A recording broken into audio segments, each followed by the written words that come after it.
नमस्ते, आजची रेसिपी बघा. 2 वस्तू किनी एकदम छान रेसिपी बनवणार, झणझणीत अशी आहे. तर पहिल्यांदा इथे मिरच्या आहेत, 250 ग्राम आहेत, स्वच्छ धुतलेल्या आहेत आणि कोरड्या केलेल्या आहेत.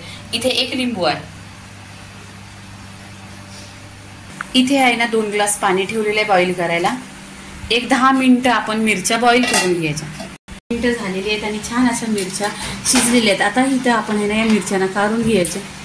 पूर्णपणे यातलं पाणी काढलेलं आहे बघा. छान अशा शिजलेल्या आहेत आणि मिरच्या आहे ना ह्या फोरायच्या नाही, फोरल्याने आहे ना तिखट होतात. इथे बघा या छान अशा शिजलेल्या आहेत. तुम्हाला जर 2 पीसेस करायचे असल्या तर 2 पीसेस करा, नाही तर असेच ठेवा. कारण ह्या मिरच्या आहेत ना 1 ते 2 हप्ता टिकतात. फ्रीजमध्ये ठेवा नाही तर बाहेर ठेवा. इथे चवीनुसार मीठ घ्यायचं. मीठ घेतल्यानंतर आहे ना छान असं त्यांना आहे ना मीठ लावून घ्यायचं. ह्यांनी आहे ना तुम्हाला खोकला वगैरे काहीच नाही येणार, कारण ह्याच्यात तेलकट वगैरे काही नाही आहे. फक्त 2च वस्तू काय आहे, त्याच्यात मीठ टाकलेलं आहे आणि लिंबू टाकलेलं आहे. तर आता थंडीच्या दिवसात काहीतरी जेवण जात नाही म्हणून असं चटपट आणि जास्त तेल खाल्ल्यानंतर ही पण होतो, खोकला होतो.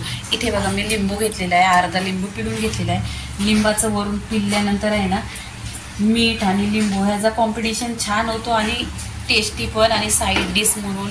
बघा इथे छान अशी मिरची झालेली आहे पूर्णपणे. इथे बघा, नक्की तुम्ही बनवा आणि मला कमेंट करा कशा तुमच्या घरी मिरच्या तुम्ही बनवल्या आणि कसा टेस्ट लागलाय तो. तर इथे बघा मिरचीची रेसिपी पूर्णपणे अशी झालेली आहे. लाईक करा, शेअर करा, सबस्क्राईब करा आणि नेहमीच खात राहा. धन्यवाद.